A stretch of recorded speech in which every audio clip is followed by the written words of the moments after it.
كانوا قليلا من الليل ما يهجعون. Bismillahirrahmanirrahim. Qala Allahu azza wa jalla, innallaha la yughayyiru ma biqaumin hatta yughayyiru ma bi anfusihim. Artinya bahwa Allah tidak akan merubah sesuatu ma ini sesuatu, tetapi terjemahan yang sudah keburu populer, sesungguhnya Allah tidak merubah nasib.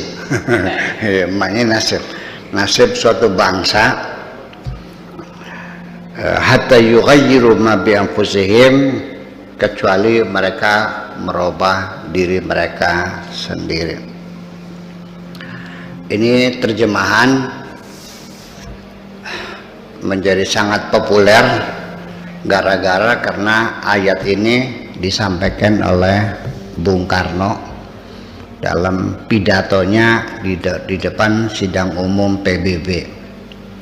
Dalam catatan PBB itu baru pertama kali ayat Al-Quran didengungkan oleh Presiden Soekarno. Ini ayat ini adalah ayat pertama kali didengungkan di depan sidang umum PBB.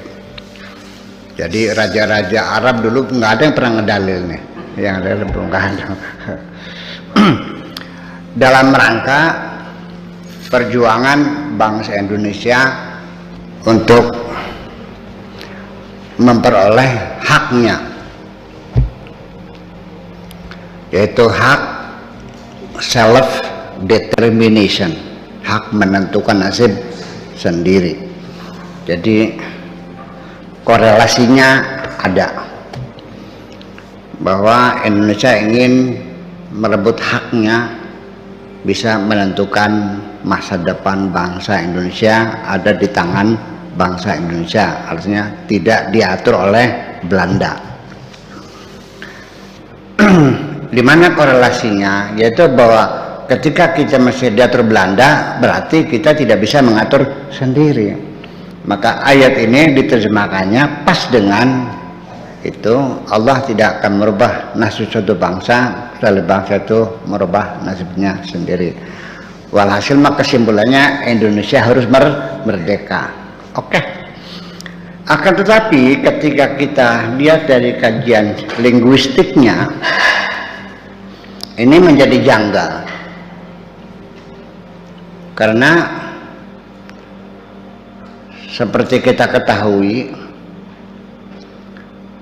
bahwa apabila nasib suatu bangsa itu tergantung kepada bangsa itu sendiri, ini perjuangan politik menentukan nasib sendiri, self determination,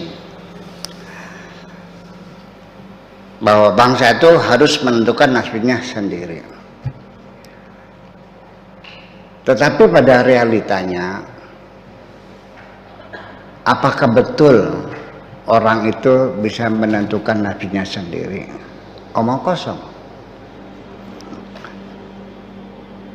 Ada enggak orang yang pengen miskin? Semua orang pengen. Saya nanya, kenapa Anda enggak kaya? Oke. Alasannya karena saya kurang rajin. Saya nanya yang rajin, yang getol, yang bekerja keras, saya nanya kenapa nggak kaya? Dia akan menjawab belum nasibnya.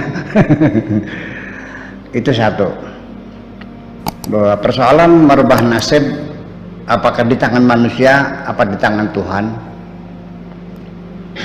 Yang pasti saya katakan nasib kita ada di tangan Tuhan. Itu yang saya yakini. Karena perjalanan hidup saya sendiri juga yang menentukan adalah Tuhan. Dari mulai kapan saya dihadirkan ke dunia ini juga Allah yang menentukan. Jenis kelamin saya juga Allah yang menentukan. keluarnya jam berapa, hari apa, tanggal berapa, bulan apa, tahun apa juga yang menentukan Tuhan. Lahirnya di mana juga menentukan Tuhan. Sampai nanti di akhirnya saya pada saat kembali kepada Tuhan, saya tidak dikonfirmasikan kok. Saya tidak diajak musyawarah, kamu mau pulangnya kapan kok? Dan kita tidak tahu kapan kita pulang. Bagaimana caranya nggak tahu. Apakah ketabrak mobil, apakah kena penyakit kanker, apakah kena virus corona, kita nggak tahu. Jadi itu adalah realita, bahwa realita bukan teori ini, nyatanya begitu. Atau barangkali ada di sini, Pak Trisna barangkali pernah dulu ngisi formulir daftar kehadiran di bumi. Malah kalian datang, ayo nih, nang, isi. Lahirnya di mana, titik, tempat, tanggal, bulan, jenis kelaminnya suruh milih, enggak kok.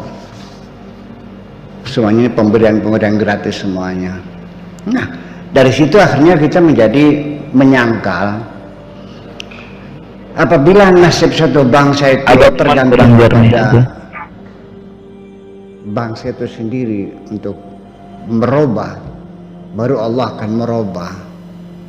Jadi pertanyaannya, kalau begitu siapa yang ikut, siapa yang nurut? Apakah Allah tergantung kita? Apa kita tergantung Allah? Ini menjadi mentah jadinya.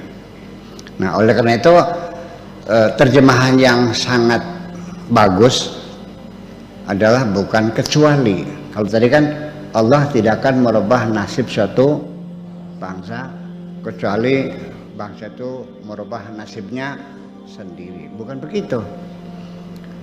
Allah tidak akan, menjadi begini terjemahannya, Allah tidak akan merubah nasib suatu bangsa sekalipun bangsa itu ingin merubahnya. Allah tidak akan merubah nasib suatu bangsa kecuali Allah yang merubahnya. Kalau Allah ingin merubah, maka berubahlah. Kalau Allah tidak, ya tidak.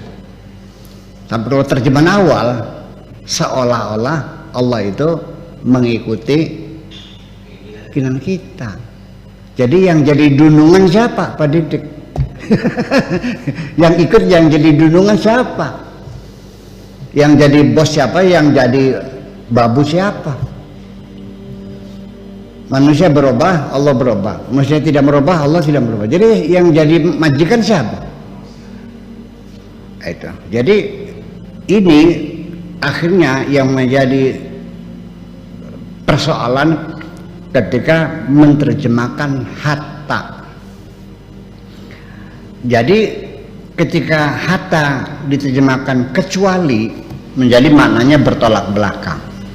Makanya terjemahannya yang sejalan dengan akidah itu adalah bukan kecuali tapi sekalipun. Allah tidak akan merubah nasib suatu bangsa sekalipun bangsa itu ingin merubahnya. Kalau Allah mengatakan kamu kaya, kayalah kamu. Allah mengatakan miskin, ya miskinlah kamu. Itu. Dan itu yang menentukan adalah semuanya Allah. Tidak mungkin dalam panggung sandiwara kalau sang sutradara tidak menentukan peran masing-masing lakon itu. 10 orang naik panggung, terus di panggung suruh milih peran masing-masing. Jadi nggak ceritanya?